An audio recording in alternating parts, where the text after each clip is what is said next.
Welcome back to Forbidden Knowledge News. I'm your host, Chris Matthew. Today, my guest is Cory Hughes. Before I bring him on, just a couple of announcements. You can always get new episodes free on Rokfin, Odysee, and all podcast platforms.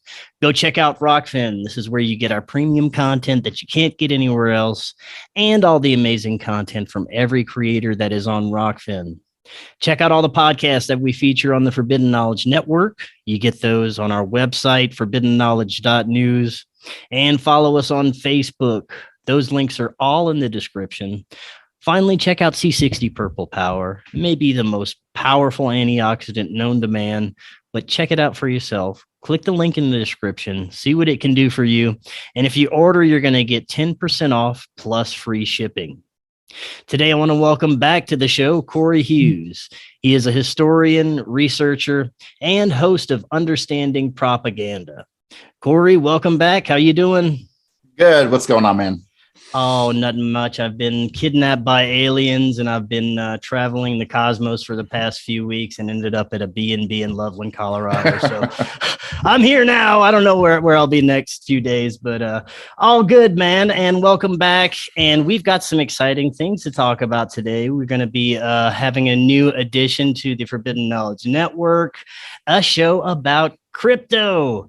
Now, I don't know how any of you feel about crypto. I think it's pretty important for the future. I myself have seen the benefits of it firsthand. I've seen how much you can make off of investing in crypto, but I still myself don't understand it, maybe a little bit more than when I first came across it. So we're going to do a podcast, or Cory's going to, about crypto. And, I'll be joining him every once in a while for this. But I think it's important that we do this because, first of all, not a lot of people know about it, and it may be an important currency for the future. Who knows? Or it could be the mark of the beast. I don't know. But Cory's here, and he is a crypto expert, and he's going to be taking the reins with this one and explaining all about cryptocurrency and how it could work for us in the future. So first, Cory, how did you get involved with cryptocurrency? Okay, so my story in crypto goes back a long time. It goes back to about 10 years. And so Bitcoin came out in 2009, 2010. In 2011, I had a friend whose brother was a Bitcoin miner. And at that point, I guess I had already heard about Bitcoin because of the Julian Assange opted for WikiLeaks to take Bitcoin, and it made them all rich over the years. But I was having a conversation with this guy, and he had bought $20,000 worth of crypto mining equipment back in 2011. And it was pretty fascinating conversation we had. And at the end of the conversation, there was a bunch of us in the room. Someone asked, well, how much is a Bitcoin? And it turned out that Bitcoin was worth about $30 at the time. All of us in the room simultaneously were like, shit, we missed the boat. We were that was it. Bitcoin was $30. We lost all possibility of making any money. So that was the last time that I had thought about Bitcoin until 2015. And so in 2015, I was walking through my apartment here in Denver, Colorado, and literally out of nowhere, my brain just said, maybe you should check the price of Bitcoin as I'm walking through my apartment. I'll never forget it. Like mid-step, I stopped what I was doing and went to my computer to check. It was a really kind of fortuitous moment because that moment changed my entire fucking life. And so I go to the computer and I check the price of Bitcoin, and it's about $110. And I'm like, shit, I really missed the boat. I checked it again a couple months later. It was $250. I'm like, God damn it. I missed the boat. Fuck. And then I checked it again another couple months later, and this is in late 2015, early 2016. And Bitcoin was, I think, $600. And I'm like, you know what? I didn't miss any fucking boats. This thing is not going to stop. And so I ended up buying my first Bitcoins for about $575. And from there, I realized that you're not going to make any money if you just take Bitcoin and just sit on it, unless you're willing to sit on it for 10 years, right? Unless you're just willing to take what you got and sit on it until it's $1 million. There's better ways to make money than by just holding on to Bitcoin. Now, I'm going to completely contradict myself on that point when we get to doing the show, because ultimately what I really think everyone should do is buy and hold Bitcoin and avoid getting into traps like trading or ICOs or shit coins or any of that stuff. But fortunately, back then I was stupid and I didn't have this advice to even give myself. And so I took what little Bitcoin I had and invested in some ICOs, which were initial coin offerings for these altcoins, which are other cryptocurrencies besides Bitcoin. Now, we will get into the contradiction that is altcoins throughout the course of this show. I'll cover altcoins on a whole bunch of other episodes. But the bottom line is, I took my Bitcoins, invested it in some ICOs, and next thing you know, I had a total Bitcoin value of about 22. I had about 22 Bitcoins going into late 2016, early 2017. So thinking I was some kind of like trading guru, like I was some sort of genius, I took the vast majority of that money and either reinvested it or I lived on it. And fortunately, I had kept enough money to be able to start a business, to start the podcasting business in 2016. But for the most part, all the money that I made in crypto basically got wiped out after the crash of 2018, early 2018. And therefore, I had to really reevaluate my knowledge, reevaluate my understanding, reevaluate how I would get back into crypto after having, been to the moon and back and lost it all, so to speak. And so from there, I kind of got away from working in the crypto industry, and I did for many years. So let me talk a little bit about Private Key Publishing and the podcasting company that I had started, which now is owned by Chris and myself. I started off doing podcasting with just the Bitcoin space. I got involved with the World Crypto Network, which was to this very day the longest running cryptocurrency YouTube channel, period. Been around since 2013, I believe. And so from there, I got introduced to Thomas Hunt and Jimmy Song, Tone Vase. And I really got in with a solid group of really diehard Bitcoiners who were involved in creating content. And from there, I eventually got connected to Saifedean Ammous, who wrote what is globally considered the book on the economics of Bitcoin. The Bitcoin Standard is by far, everyone in the world should read that book. It explains Bitcoin at the simplest terms that everybody can understand. And really, when you're done reading that book, it is so shocking when you come to grasp how poor our current money supply is, how the process of printing money in the modern era is just out of absolute control. And basically, the Bitcoin Standard went on to set the standard for Bitcoin understanding around the world. And I worked for Saifedean for 2.5 years as his webmaster. I launched his podcast. I basically did all the back end stuff for Saifedean until I couldn't take it anymore because the guy's a fucking raving lunatic. So, and that allowed me to basically put all my efforts into Forbidden Knowledge Network, which has been great. But that's my experience. I mean, I have a lot of, I've run multiple cryptocurrency conferences. I helped put on Tone Vase's Unconfiscatable in Las Vegas in 2019. So my experience in cryptocurrency and my education in cryptocurrency really came from some of the biggest names, the biggest movers in the entire world in that space. I think I launched a total of 16 Bitcoin or crypto related podcasts over a couple year period. And so, yeah, so my understanding of crypto is solid. My background in the crypto space is very well established.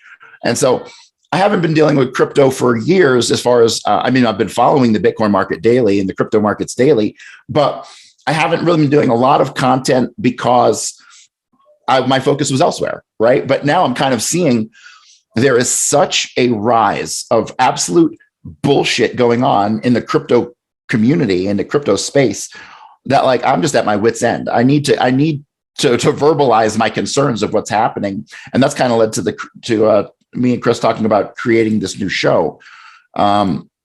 Fundamentally, and I need to clarify this before we even get started, there has only ever been one innovation in cryptocurrency, one, and it's called Bitcoin.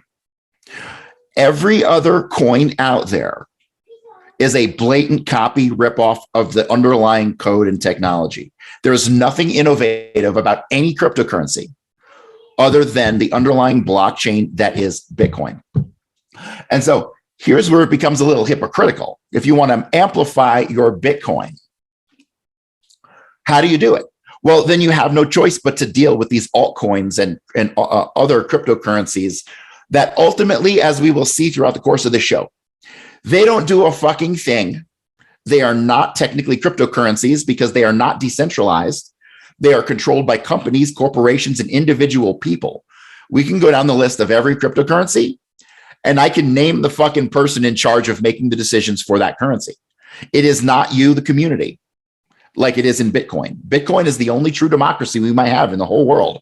And we'll get deeper as the show progresses into how Bitcoin gets upgraded and how the whole process works and how Bitcoins are created in the whole 9 yards. But the basic premise of the show that we're going to do is to highlight why Bitcoin in and of itself is so absolutely vital to the world. It is the most important thing happening in the world, period. And especially for conspiracy people.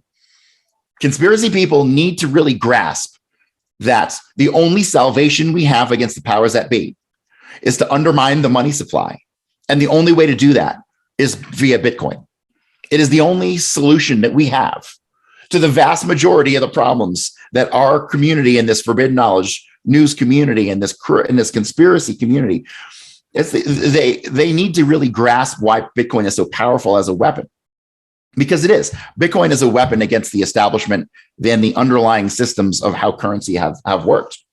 And so, yes, so the show I felt just an overwhelming need to do because the information is just as important as all the Kennedy information I come out with, just as important as all the great interviews that Chris does and all the new information that comes out from that whole genre of news. Understanding what's going on with Bitcoin and crypto is essential to moving forward in society and in life, period. And that's why the show is coming about. Can we just change conspiracy theorists to like intelligent people or something like that at this point? Because it's only the intelligent people who are looking at the truth anymore. But speaking of conspiracies, I do want to touch on a little conspiratorial aspect of the whole crypto and Bitcoin, and that is the origination of Bitcoin itself and the whole Satoshi mystery. I know you know a little bit about this, and it's very interesting. So maybe we could touch on this a little bit. Sure. So Satoshi Nakamoto created Bitcoin. People will still debate over whether it's an individual or it was a group of people or whatnot. And this is a subject I'm really sensitive to talk about because Satoshi's anonymity and the fact that there is no person at the top of Bitcoin. There's no one person calling shots. Trust me, I know Bitcoin developers. Do you know how fucking hard it is to upgrade the Bitcoin protocol and how much overwhelming global consensus you have to have? It's just fucking amazing. Like, really, it's the only democracy that really in the world that's currently functioning. And it's digital, which is crazy. But Satoshi Nakamoto, I know who Satoshi Nakamoto is. I know the people that he developed Bitcoin with. I know the history pre-Bitcoin, what led to the creation of Bitcoin, and all the things that he did throughout that whole entire space prior to Bitcoin's launch in 2000, or the release of the white paper in 2009. But I will never talk about Satoshi Nakamoto's real identity. It is the one person on the goddamn planet whose identity needs to be protected at all costs. Because if his identity ever came out, it would forever, inevitably alter the course of Bitcoin because it would give a face to the guy at the top. And you can't have that if you want something that is genuinely decentralized. And so decentralization is something we really need to harp on, and something I will really harp on as we move through individual episodes of the show. But Bitcoin is the only decentralized cryptocurrency, the only one. It is the only one that cannot be shut down by arresting the guy who created it. It cannot be shut down by shutting off a single computer. The bottom line is there are currently tens of thousands of large-scale mining operations and nodes being run around the world, which ensure that Bitcoin will continue to operate forever. In order to take down Bitcoin, you can't even turn off the internet because there are currently hundreds of dedicated Bitcoin satellites in space that will continue to maintain the ledger. while the internet is out. It sounds crazy, but you can go out and buy for about $300 a Bitcoin satellite receiver, and you can do Bitcoin transactions directly to space. So you cannot shut down Bitcoin. It is impossible. It's like BitTorrent, right? So Napster got busted because it was a centralized entity, right? So when everyone was downloading music, Napster, a centralized entity, just basically gave people a platform to do that and exchange music. And why did Napster get shut down? Because it was central. There was one guy who created it, and it was run on a set of servers, and boom, they just got to turn the off switch, and that is that. But nowadays, we have BitTorrent. BitTorrent is completely decentralized. So if I have BitTorrent on my computer and I upload a file, it is not going to a central server. What it's doing is it's being broken up into little fragments and completely disseminated around the world to various other implementations of the software that will then, if you want to download it using a Tor client, you can then download that the BitTorrent file, which will then reassemble the file from the multiple pieces scattered around the world. So nobody can shut down BitTorrent because it is completely decentralized. That is how Bitcoin works. It is completely decentralized. There is no one switch to shut off, to turn it off. There's no one person in charge.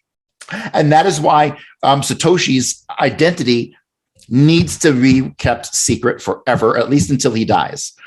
Because if people knew his name, knew who it was, he would be hounded, and every single decision and public statement he ever made would negatively impact the price. And that's one thing a lot of people who get involved with buying things like Ethereum or Litecoin or everything else, they get in there and they falsely believe that these cryptocurrencies are decentralized, which they're not. I mean, who's in charge of Litecoin?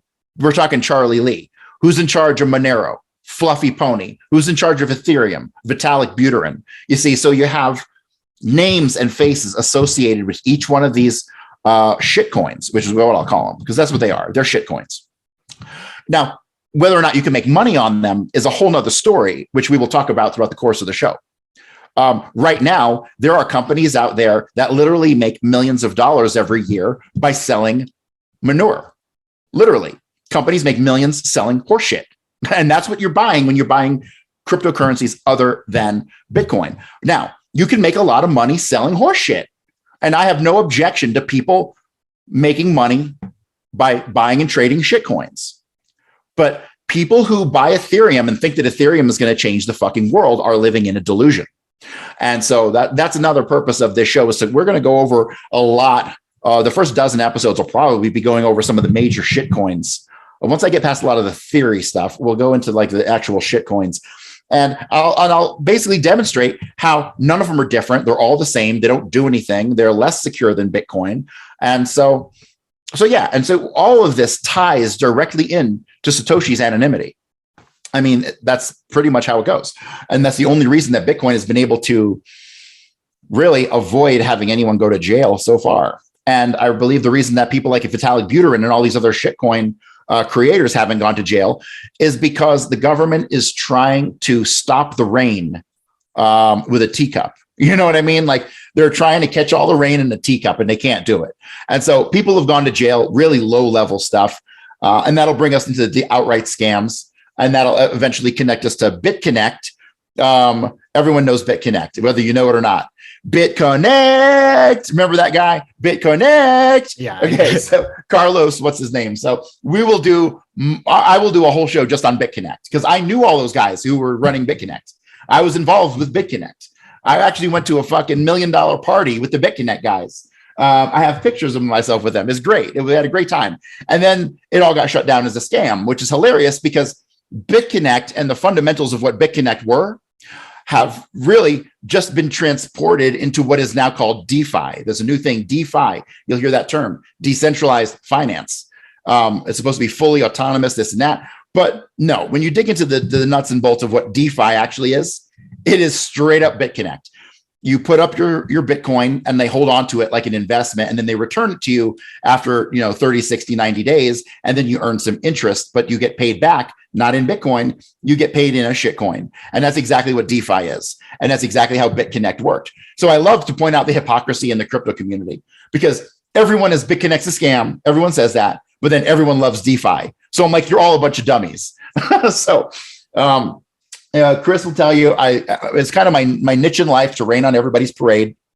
That's kind of like how I do things. And crypto is going to be no different. I am going to do a lot of raining on a lot of people's parades because it's necessary. And there's too much interest for people to who want to buy crypto and make some money and get involved, but they're buying absolute dog shit. And so I'm hoping to save a couple people from ruining their life and spending their life savings.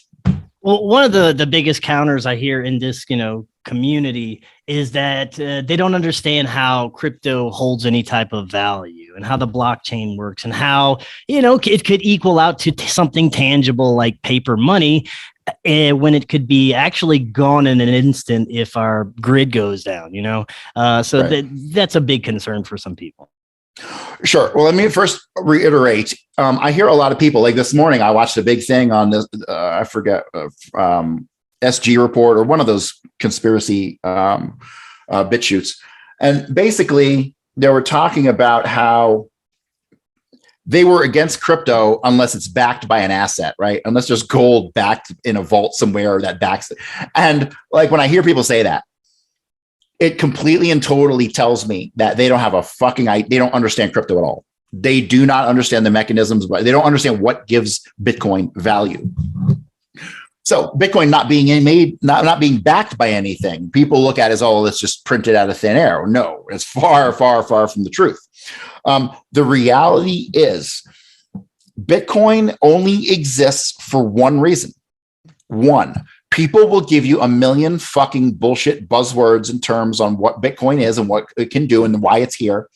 Bitcoin has one function, and that is to overcome financial censorship. That is it. Right now, every single one of your bank accounts can be seized by the US government, and there's nothing you can do about it. Zero. Right now, if you want to send money to North Korea, you cannot do it. You couldn't even put money in an envelope and send it to North Korea. You have no way to get money to North Korea. But you can with Bitcoin, because Bitcoin doesn't give a shit where you are. You can send Bitcoin to anyone in the world who has a Bitcoin wallet, and there is not a single thing any government can do to stop that transaction. Period. They try to blacklist addresses, but then people just go to exchanges and flip it from Monero, and so much for your blacklist. But the reality is Bitcoin is censorship resistant money. That is it. That is it. It is money that no one can ever stop you from using or from sending or receiving. And when you look at things like governments putting sanctions on Russia and on North Korea and Iran, what alternatives do these countries have than to turn to something like a Bitcoin where their transactions cannot be censored? That is it. That is why we have Bitcoin. There are other features of Bitcoin, like the limited supply, and like the method by which Bitcoins are created every 10 minutes. These are functions of Bitcoin that we'll get into and we'll cover in much more detail, but they are irrelevant to the overall explanation of Bitcoin. Really, if you want to understand Bitcoin, just know that it's digital money that cannot be censored. And the fact that it cannot be censored is what gives it its value. The fact that it can never be taken from you or confiscated is part of its value, what gives it value. The integrity of the fucking network itself, the fact that those blocks cannot be hacked and your money cannot be stolen from them, that is what gives Bitcoin its value. That is it. It doesn't need to be backed by gold or diamonds or fucking silver or some other bullshit that we put an arbitrary value on in the first place, right? So to me, the idea of backing a currency with something like US dollars is fucking stupid. We have the most depreciating currency in the world, next to maybe Turkey, who's experiencing a currency collapse right now. So back to the value proposition. The integrity of the network and its unconfiscatability are the two factors which give it its value. And when people look at a Bitcoin today, which is only at 47,000, and I say only because to me, any Bitcoin under $100,000 is fucking cheap. Really, it is really cheap. And we'll get into trading charts and we'll get into like the logarithmic chart and we'll get into all the details that I'm kind of brushing over now as the show goes on. But Bitcoin is going to break the $1 million mark somewhere around early 2027.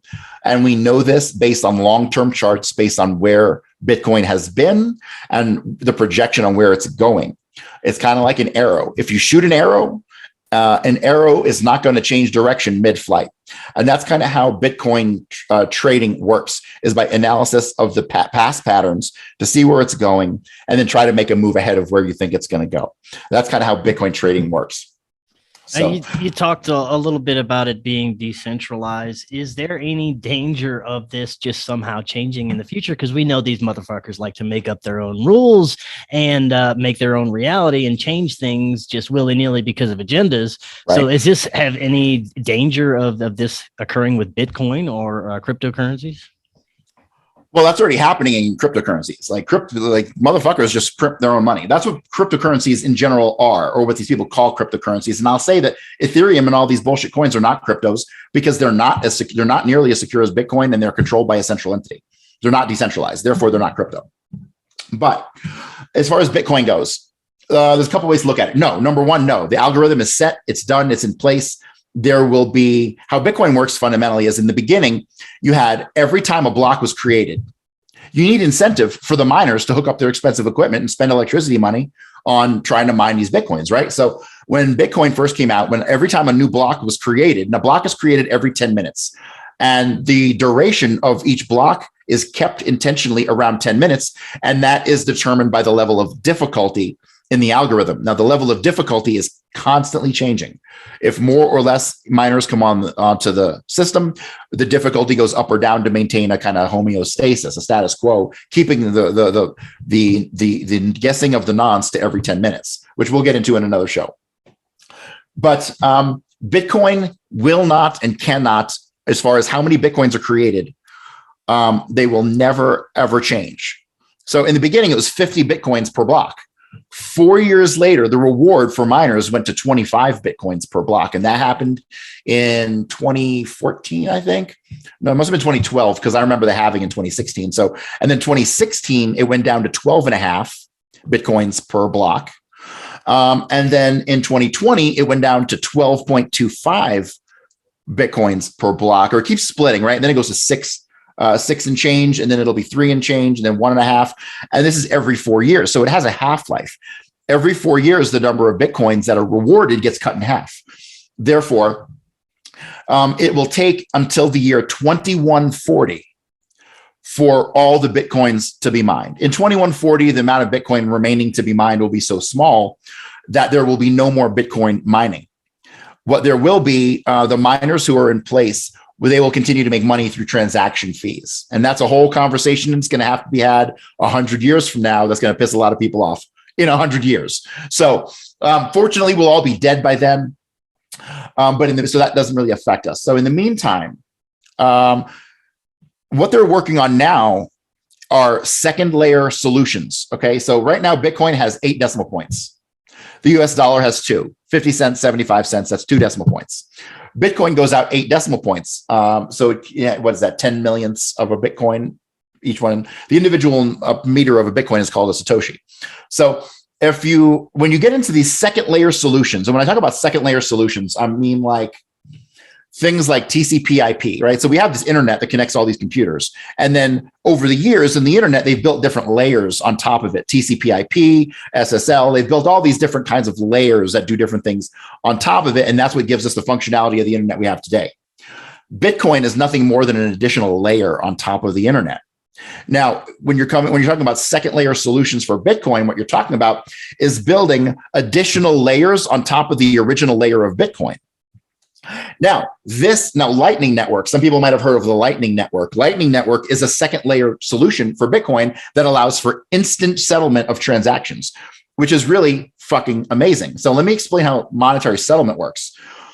If you buy a house and you get a mortgage, right? The final settlement at the bank, it might be 6 months from now, right? The bank who's ultimately going to get that money, or whoever, it could be months, because you got to think the person who's actually selling the house, they get that money basically fronted to them from the bank. Once the bank receives the money for the purchase of the house, they're basically doling out the money up front, even though the bank hasn't received that money yet. And that money could take 6 months for a bank to get it. Bitcoin transactions settle or settled in their finality in 10 minutes. Okay. And so that causes a problem for retail purchases. If you want to go to a store and you want to buy something and you do the Bitcoin transaction, you can't stand in line and wait for 10 minutes for the transaction to be finalized. So people will say Bitcoin takes too long. And that's like, it just blows my fucking mind. We just went from like multi-month settlements financially to 10 minutes, and people are complaining that it's not fast enough. I'm like, go fuck yourself. And so that's why you have these altcoins who come out and say they can confirm a transaction in like instantly. If you have an instant transaction, your chance for your attack vectors for hacking are through the roof. You don't want instant transactions. Unless it's backed by something like Lightning Network. Now, how Lightning Network works is it's a layer on top of Bitcoin that fundamentally, if I want to open let's call it a Lightning channel. Everyone can have their own Lightning channel. If I want to open a Lightning channel that does instant transactions, what I need to do is I need to take however much Bitcoin, say I have a Bitcoin, I will take that Bitcoin, I will lock it up in a Lightning channel, which means I cannot touch that for however long that I set, right? But I can't touch it because it's holding the channel open. Now, every transaction that is done using Lightning Network in that channel, the Bitcoin that I have posted to be staked in that channel is what guarantees the instantaneity of the channel, right? So because I have a Bitcoin stuck in my Lightning channel, anybody who does transactions using my Lightning channel can get instant transactions because my Bitcoin that is staked in the Lightning Network guarantees that money is there. So I don't have to worry about Bitcoin's 10-minute wait.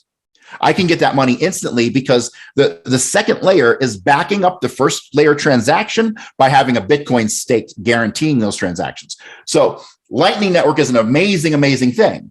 Anybody can tap into a Lightning channel and use it to purchase something, but really its implementation will be best suited in a retail environment. But Lightning Network is still something that's, I think technically it's still in beta, but it's been around for a couple of years. Once Lightning Network or systems like Lightning Network, where you have a guaranteed way of verifying transactions within that 10-minute window, that's what's going to open the door for retail transactions. Also, what you can do with second layer solutions is you can remove the decimal point, really. So Bitcoin is locked to 8 decimals, but second layer solutions can make that infinite. So you can do absolute microtransactions smaller than a fraction of a penny using secondary solutions. So that's kind of the direction that Bitcoin is going. And I hope that answered the question. But yeah, so Bitcoin itself cannot be, the algorithm is unchangeable forever. But when you come to second layer solutions, people can experiment with other kinds of algorithms on the second layer that could alter how Bitcoin transactions are processed. But the underlying algorithms are never going to change. They're done. Satoshi locked them, launched it, and that was it. It's done forever, which is great because we know exactly how many Bitcoins there will be ever at any given time, right? So we have a deflationary currency that's predictable, that we know nobody can mess with. And when you read through the Bitcoin Standard by Saifedean Ammous, you'll really come to see that Bitcoin is by far the greatest system of money transactions in human history. It's a fucking miracle. And really, when you start to dig into the code and how the code works, you really find that the code is like fucking art. Really, it's artwork in code, and it's beautiful to look at. So yeah, so Bitcoin, the algorithms are set, and I'm not expecting anybody to be able to fuck with that through any kind of means. I want to talk a little bit about one of the more basic terms that you mentioned earlier, mining crypto. Talk about a little bit about how that's done, what that is, and can anyone just, buy equipment and start mining cryptocurrency or Bitcoin? Yes. Here's the problem. Let me explain briefly the evolution of Bitcoin mining over the years and how it's kind of progressed. So back in the day when Satoshi launched Bitcoin, you could literally hook up a laptop and start mining Bitcoins. Eventually, people were building these huge computer rigs, so they would have more of an advantage. When you mine, what you're really looking at, the main consideration in mining is what's called hash power. Now, if I have one mining unit, or if I have 10 mining units, the 10 mining units will have 10 times the hash power. Okay, so basically hash power is the level at which how many people are mining determines the hash power. So over the years, the demand for computer processing power to be able to dominate in the Bitcoin mining space required the development of new computer chips. Basically, the first and only, actually the chips that are used in Bitcoin miners are very specifically dedicated to one function. They're called ASICs. And so when you have a laptop, it's not specifically designed for one thing. You can multitask on a laptop. They found that building ASICs specifically for Bitcoin mining that only did this one function was far more efficient power-wise. And you could build units that had like 100 computers worth of mining power in one small little case with a couple ASIC chips. So over time, you lost the ability for the average person to mine because you had to start buying ASIC miners. Now, anybody can go out and buy an ASIC miner. You can spend about $2,000 and you'll have one ASIC miner. Now, will you ever make any money with one ASIC miner? No, you will not. Never, ever, ever, ever. You're in competition with everyone else in the world who's doing this. And if you go to China or some places in Africa or wherever the hell electricity is cheap, you will find they have warehouses bigger than Walmart that are nothing but wall-to-wall servers running ASIC miners mining Bitcoin. And these are called mining farms. So the average person goes out and they buy one Bitcoin miner and they want to mine Bitcoin and actually make some money. How do they do it now? So this is interesting because this leads us to some debate on the centralization and the definition of centralization in Bitcoin. Because if you have one miner, you're not going to make any money. If you have 10 miners, odds are you're still not going to make any money if you're just running them directly into the Bitcoin network. So what people do is they create these mining pools where you can take your miner and you can go online and you can connect it to a network of other miners and you all contribute your hash power collectively. And then you have a better chance of getting Bitcoins. And then the Bitcoins that are mined through these pools are then equally distributed to everybody in the pool, right? Depending on how many miners you have hooked up. So that is really the only way. If you wanted to go out and spend, say you want to spend $10,000, go out and buy 5 Bitcoin miners and then hook them up. What you're going to do is you're going to have to hook them up to a mining pool. And that will pretty much guarantee that you earn Bitcoin. Whereas if you took 5 miners and hooked them up directly to the network, unless your unit is the one that guesses the nonce, which is 1,000,000 to 1 chance, you're never going to make a penny, no matter how long you Bitcoin mine, because you have to, each block has one reward. That one reward goes to one computer. Now that one computer, 100% these days are all connected to mining pools. And so that one computer, it's in the responsibility of them to distribute that Bitcoin to everyone in that pool. So that's kind of how Bitcoin mining works. See, and it's secure and it's good and it's hard, right? If mining gold was easy, you could just go down to the local fucking park and dig in the stream and pull gold out. It would be absolutely worthless. People who make money and with gold, how much money do they have to spend on rigs and trucks and fucking slushes and like all the shit that it takes to set up a large scale mining operation? It could be $10 million to set up an operation. And you hope that pays itself off over time. That's why it's good that Bitcoin is not easy to get. It's not easy to mine. It is hard. And it's going to get harder every couple of years. What are we, 21? We got 3 more years to go before the next halving, or 2.5 more years.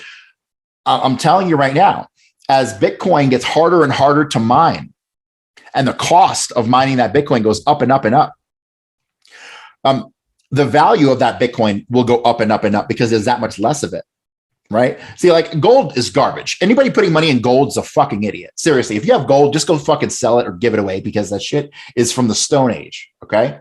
The problem with gold is we could get hit by a fucking meteor that's made of solid gold, and the supply of gold just went up fucking by 20%, whatever it is. We could be digging for oil in the middle of Texas and stumble upon a gold mine that doubles the world's gold supply. There's no predictability in gold, none. We have no idea how much fucking gold there is. I've heard that there's like a swimming pool, Olympic swimming pool size worth of gold in the whole world. I'm like, that doesn't seem right. We have no idea to guess that. How would we fucking be able to guess that the star that exploded, that created the fucking Earth, only gave us a little bit of gold? Give me a fucking break. So we could have the Earth could be a third gold and we don't know it. And when we find it, gold becomes instantly worthless. That will never happen with Bitcoin because we can predict where it's going the entire way. And so if you're interested in getting involved with mining, unless you're looking to do it as a full-time business and you're going to invest millions of dollars, there's zero point in doing it. Like I said, anything under $100,000 is cheap for a Bitcoin. And so even if you only got $50 a week that you can throw into it, do yourself a favor, do your kids a favor, do your grandkids who aren't born yet a favor, and start taking any actual liquid cash you have and putting it in Bitcoin. So when me and Chris, we only get paid once a month. We get paid lump sum one time, and I never know who the fuck's going to be taking money out of my shit. So I am always keeping my money in Bitcoin. Even if the value of Bitcoin goes down and say I lose $100 in a month because I kept my money in Bitcoin, it doesn't change the fact that when I'm holding that Bitcoin, that is mine and nobody can take it from me. Nobody. You know, how many times you got some bill that you forget about and all of a sudden $100 comes out of your account and then you don't have money for groceries, right? Like, fuck that. So I keep my money in Bitcoin because it's unseizable. No one can take it or touch it. And then when I need cash, I turn Bitcoin back into cash and then I use it. So the idea ultimately one day is that we will not need cash. Bitcoin will become a global reserve currency. The price will be in the millions, and therefore the day-to-day usage will stabilize. You won't see the big shifts that you see in Bitcoin now, like going from 68,000 down to 47, like $20,000 drop in 2 weeks. Like when Bitcoin is in the millions of dollars, you will not notice those things. The higher the value of Bitcoin, the less you're going to notice price variations at like the retail level. So for Bitcoin to become this is off the subject, but if for Bitcoin to become like used at a store as a currency, it needs to be in the multi millions, possibly 10 million, 20 million, maybe even 100 million. But to the young people out there, you will see in your lifetime $100 million Bitcoin. And so when you think of it from that perspective, and you look at the price right now, 47,000, it seems like a fucking steal, doesn't it? And that's how I look at it every day. Is Bitcoin, in your opinion, the only coin people should be investing in as far as crypto, or is there any other like good coins that would be worth it? Okay. This is great. A great question, because that brings us to a whole new chapter of this conversation. So I am what's called a Bitcoin maximalist. Bitcoin is our savior. Bitcoin is the only thing anyone should have an end game for. Like your end game should not be to turn it into, well, you're going to turn it into US dollars because we're not going to be that far ahead, and even in 20 years to where you don't have to. But Bitcoin is the only thing that you should be worried about, period. It only, honestly, fuck any other investment in the world, period. Fuck any stock, fuck anything. Bitcoin is the only thing that matters on this planet. Now, how do you get a bunch of Bitcoin if you don't have any money and you don't have nothing? You have to buy shit coins. Sorry. They're all scams, but you can make a lot of money on scams. Like I already explained, people make millions selling horse shit every year, and that's what you're going to be doing as a crypto trader. So when you get into that mindset, when you realize that everything should be a goal to multiply your Bitcoin, like the only cryptocurrency that I own right now is called Krypton. And Krypton, I'm hoping Krypton will go to $100 from the like 10 cents that it is. And if that happens, then I'm fucking rich. And then that will not get turned into dollars. That would get turned into Bitcoin. Okay. So the idea is, if you're going to, and I'm going to spend a lot of time on this on the show, if you are going to get into trading and buying shit coins, your fucking goal had better be to make more Bitcoin, to turn that into Bitcoin. And so you're like in this race. So I have realistically probably lost over $200,000 trading since 2016. Legitimately, 200,000. When BitConnect folded, I lost $30,000 in like 10 minutes. It was fucking mind-boggling. So here's the thing: if you're going to buy shit coins to multiply your Bitcoin, you need to know which shit coins are going to be worth it. And what you're talking about is the great crypto casino. Some people like to play Ethereum. Some people like to play Monero. Some people like to play Krypton or whatever. And it's kind of like a game of fucking whack-a-mole, really. And so if you want to make money on the shit coins, you really need to understand the framework of the entire crypto market. And that's kind of how I do my crypto analysis and my crypto. When I scout potential coins that could do 100x and then which you'd sell to end up in Bitcoin, I have a handful of like features, not features of the coin itself, but I have several features that I look for, like what is the overall market cap of all crypto, and will this be a crypto that I can make money without the entire market going up, or is this a crypto that the entire market has to go up for me to make more money, right? So if you buy Bitcoin at 50 grand, you absolutely are dependent on the overall market cap of the crypto space to go up in order for you to make any money, right? So if the overall market cap today, I think it's $2.45 billion or trillion dollars, $2.45 trillion. So if you're buying Bitcoin, which is the number one crypto, if Bitcoin goes up in value, the overall market cap of crypto goes up, and you'll find every coin follows Bitcoin. So when you buy these coins that are in like the top 10, you are dependent on the psychology of the world pushing the entire crypto market up in order for you to make any money. What I do is I like to look for these coins that are like 1,000th on the fucking list that have a very specific criteria that can actually do 100x or 1,000x and still not even move the needle on the overall crypto market, right? You see what I'm saying here? So that's kind of how I do things. But see, I'm a gambler. I'm fucking addicted to slot machines. I love gambling. It gives me a boner, okay? So when I play these long shots and they pay off, oh, it's like the best in the fucking world, you know?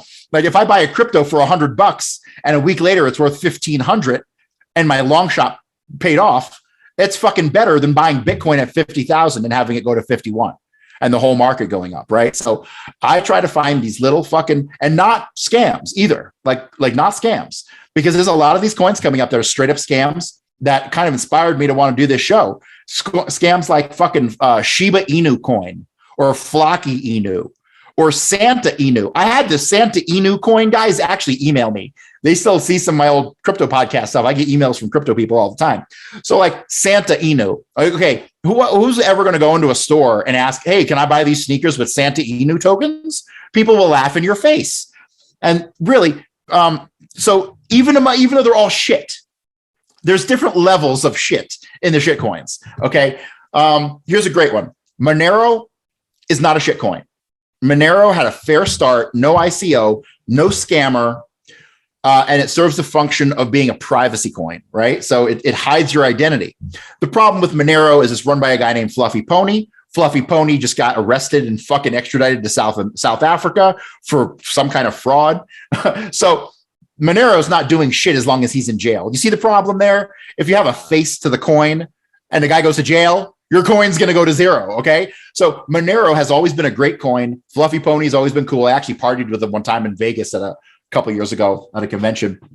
And but the reality is it's a legitimate project, not intended to scam people, but it's not doing the thing that it's serving the purpose of doing, okay? Now, definitely not a scam. It actually had a purpose that was wanting to help people hide their transactions from government. But then you look at these bullshit fucking Shiba Inu people, and knowing that they don't have any functionality or purpose whatsoever, they call them meme coins because they're fun. Oh, they're fun. Oh, I want to put $1,000 into something because it's fun. Are you stupid? Like, seriously, I look at these people. Let me tell you a little bit about these Shiba Inu fucks. So they created this complete and total shit coin that's an ERC20 token. Now, I'm going to have to back up a little and give you the difference between Bitcoin and Ethereum, who are the two big boys, right? So Ethereum, created by Vitalik Buterin, Ethereum is a complete piece of garbage. But the entire reason that it exists is so that you don't have to create your own blockchain if you want your own cryptocurrency. You can build a coin. Literally, I could right now go make Forbidden Knowledge News coin in like 10 minutes, literally, and it has no value. And that's what these motherfuckers are doing. They're creating these shitcoins that have no value, that are built on top of Ethereum. So they have no mechanical engineering background, electrical engineering background. They have no background in crypto. All they have to do is go online and go to a fucking ERC20 token generator, put in their little fucking criteria, hit a button, and boom, they've got 1 billion of their shitcoin. That is becoming rampant these days. And fortunately, I have identified the exchange that is directly responsible for putting out all these shit coins, or at least allowing people to facilitate putting out their own shit coins. So we're going to talk about all that on the shows in general, but I forget the question. No, it's all good. I want to know, maybe we could kind of close on these thoughts here. Do you think that Bitcoin is going to be mainstream within our lifetime? Like we're going to be able to go buy some sneakers in the next 5-10 years with Bitcoin? The short answer, and the answer everyone's looking for, is no. The longer answer is you can do that right now by using like gift cards. There's a whole bunch of Bitcoin intermediary gift card sites. I can get a whole bunch of I see Bitcoin ATMs popping up everywhere now, and all kinds of stuff like that. So, I don't know if people should trust that or what. Yeah, Bitcoin ATMs are good. However, you pay like a 10% premium. I mean, now if you're a fucking drug dealer and you just want to get your fucking money into the fucking system, they're great. If you got $10,000 and you just want to fucking wash it real quick, you can just run that shit into a Bitcoin ATM. You'll take a 10% hit, but you'll be able to turn that into Bitcoin, which is then unseizable, right? So, no, I don't foresee that. What I do foresee, unfortunately, I see people implementing some of these shit coins before they implement Bitcoin, primarily because of the 10-minute settlement period versus the instant settlement of some of these other shit coins. But no, what I am more interested in Bitcoin doing is replacing gold. And that's pretty much I don't care. It can be transactional, but it doesn't have to be. And I think that's really what we're going to see with Bitcoin. Bitcoin has already replaced gold. People who still buy and sell gold just haven't fucking got the memo yet. Gold is worthless. I'm not going to go into supply issues on gold, but gold was worn as jewelry. That's it. It was shiny rocks. Okay. It's fucking 2021. We don't need to fucking trade shiny rocks anymore. I hope. Right. So, no, I don't see it being transactional. Do I ever see it being transactional? I don't know. I don't know if it's necessary. Not yet, anyway. Not until our system really collapses. But even if Bitcoin does, it'll be decades from now when multiple layers on top of Bitcoin have been constructed, when they move beyond the 10-minute block settlement time, and when we have when we have enough lightning channels open or second layer solutions open for instant transactions to occur, then it's possible. But here's the thing. Bitcoin, and I need to emphasize this, Bitcoin is unlike anything anyone's ever seen in the world. It is not a stock. It is not a commodity. It is not an asset in the traditional sense.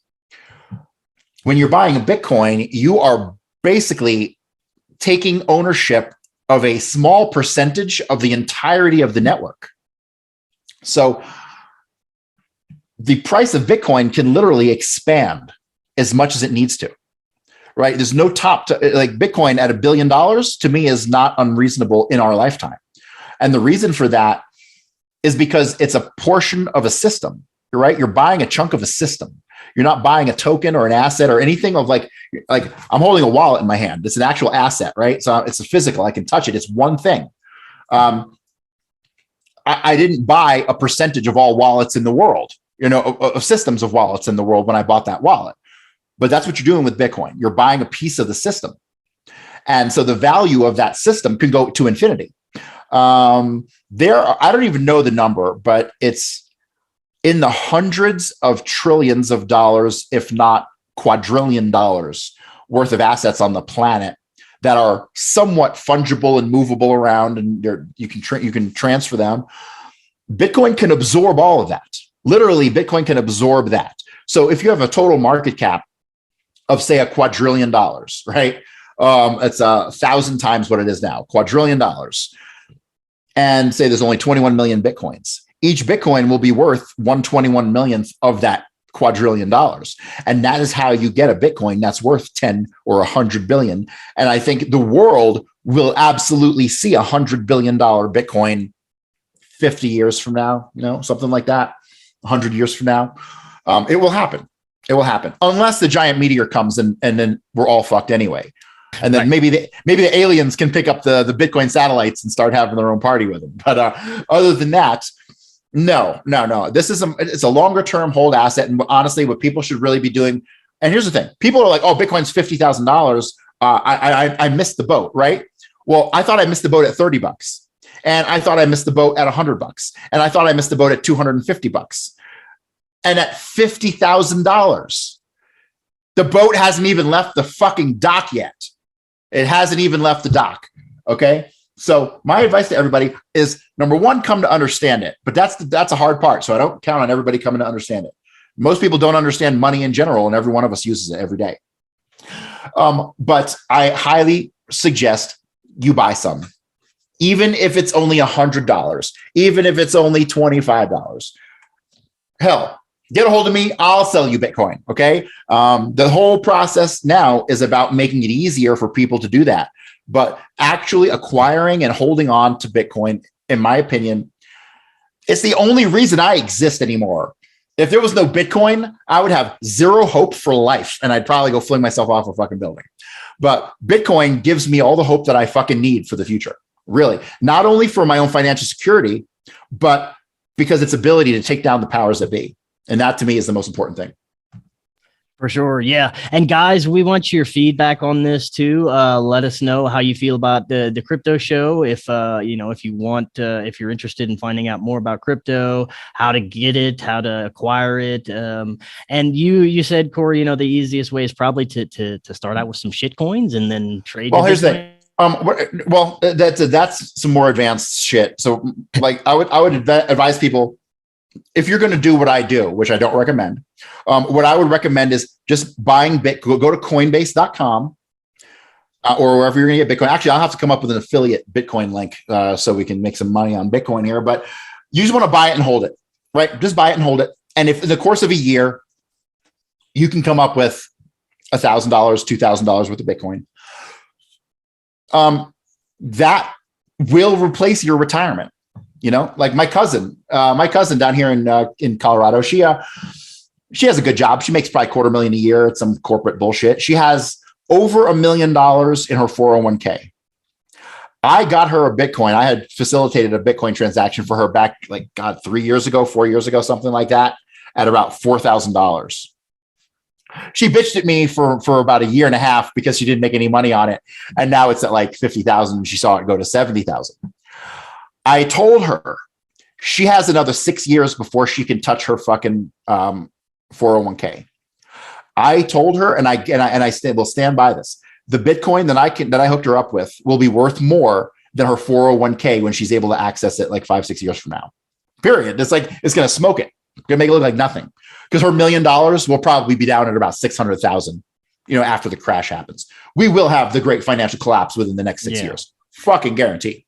So any money you got tied up in stocks, bonds, anything, I don't give a fuck. You got it tied up in old Pokemon cards. Ditch them and buy Bitcoin if generation of wealth is what you're interested in. Yeah, guys, even if you don't agree with the direction, currency's headed, digital, you don't like technology. I don't either. It terrifies me to see the direction we're headed to. But if you want to survive, if you want to, at least be able to still make purchases and transactions in this 3D reality that we're stuck in right now, maybe it might be a good idea to take a look at some of this stuff. So for sure, and definitely give us your feedback on this, and we will be giving you more information about when the first episode will premiere on our website, and I'll be making announcements on the show here. So what I'm torn over is do I want the show moving forward to be more me just talking conversationally and going over stuff, or do I want to create more like prepackaged edited videos? That's kind of what I'm debating now. And so I figure we'll have the first one up probably a week from now. But any feedback that you guys can give on how you want to absorb this content would be great. Awesome. Yes. And Cory, before you head out, where can they find your website? Is coryhughes.org, correct? Yeah, it's coryhughes.org. And if the crypto thing starts to pick up a little bit, I'll create a website that you can go to and get all the crypto info. We should have a new episode of Understanding Propaganda this week sometime. We're supposed to have 2, but I've had 2 cancellations already this week. So, I've got the Legit Bat guy is coming on for an episode, which we're going to talk about when propaganda backfires. And I have an episode coming up with Lindsay Sharman on contradicting propaganda, which will be good. But those will both be out this week. Awesome. Well, thanks again for coming on. This is going to be, I think it's very important for people at least hear this information. And until next time, everyone, have an excellent evening. We'll talk to you again tomorrow.